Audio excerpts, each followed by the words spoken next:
ආයුබෝවන් හැමෝටම. අද අපි කතා කරන්න යන්නේ ක්‍රිකට් ලෝකයේ දැන් තියෙන ලොකුම විවාදයක් ගැන. ඒ තමයි T20 තරඟ ක්‍රීඩකයන්ට ආශිර්වාදයක්ද නැත්නම් ඔවුන්ට දරාගත නොහැකි බරක්ද කියන එක. බටහිර ඉන්දියාවේ සුපිරි පිටිකරු නිකලස් පූරන් වයස අවුරුදු 29 දී ජාත්‍යන්තර ක්‍රිකට් පිටියෙන් සමුගන්නා බව නිවේදනය කළා වට මතක ඇති. ඔහු පොදු කණ්ඩායමේ වැඩිම T20 I ලකුණුලාභියා වුවත් පසුගිය T20 ලෝක කුසලානයට මාස 8ක් තිබීදී ගත් මේ තීරණය ලෝකයේම මවතියට පත් කළා. නිකලස් පූරන් පමණක් නෙමෙයි. හෙන්රි කාසන් වැනි ක්‍රීඩකයනුත් මෑතකදී ජාත්‍යන්තර ක්‍රිකට් පිටියෙන් වේලාසනින් සමුගත්තා. මේක දැන් රැල්ලක් වෙලාද? ක්‍රීඩකයන්ට තමන්ගේ රට වෙනුවෙන් සෙල්ලම් කරන එක බරක් වෙලාද? මේ වීඩියෝවෙන් අපි ඒ ගැන ගැඹුරින් සොයා බලමු. T20 ලීග් ක්‍රිකට් ක්‍රීඩකයන්ට බරක් වීමට ප්‍රධානම හේතුව තමයි ඒ තුළින් ලැබෙන විශාල මුදල් සහ පහසු කාලසටහන්. IPL, PSL සහ BBL වැනි ලීග් තරඟාවලේ ක්‍රිකට් ක්‍රීඩකයන්ට ඉතා ඉහළ වැටුප් සහිත ගිවිසුම් ලබා දෙනවා. මූලාශ්‍රවලට අනුව ක්‍රිකට් ක්‍රීඩකයෙකුට තමන්ගේ අනාගතය සුරක්ෂිත කරගන්න ජාත්‍යන්තර ක්‍රිකට් මට්ටම යැපෙන්න අවශ්‍ය නැහැ. උදාහරණයකට නිකලස් පූරන් කියන්නේ ෆ්‍රැන්චයිස් ක්‍රිකට් වල ඉහළම ආදායම් ලබන ක්‍රීඩකයෙක්. බටහිර ඉන්දියාවේ පුහුණුකරු ඩැරන් සැමි කියන්නේ ක්‍රීඩකයන්ට තමන්ගේ ජාතික ලාංඡනය වෙනුවෙන් ක්‍රීඩා කිරීමට පෙළඹවීමක් ඇති කිරීම දැන් විශාල අභියෝගයක් වී ඇති බවයි.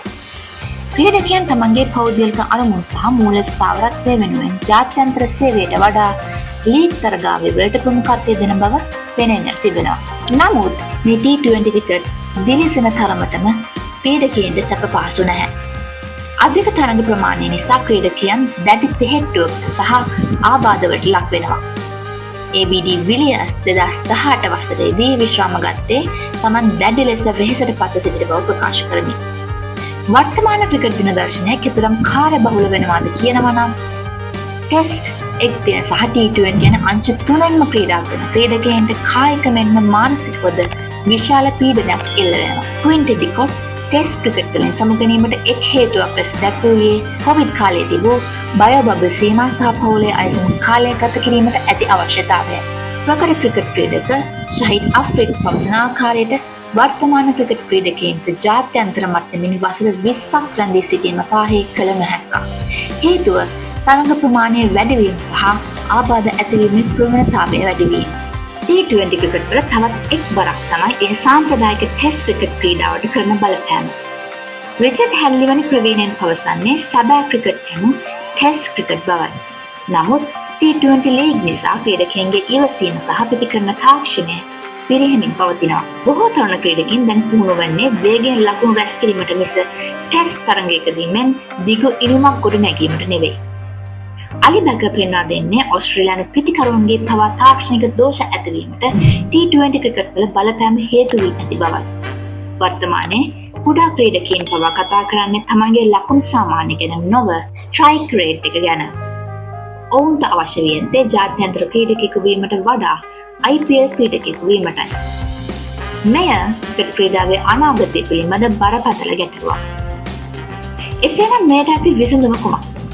ICC සහ ජාතික ක්‍රිකට් මණ්ඩල T20 ලීග් සහ ජාත්‍යන්තර තරඟ අතර සමබරතාවයක් ඇති කළ යුතුයි.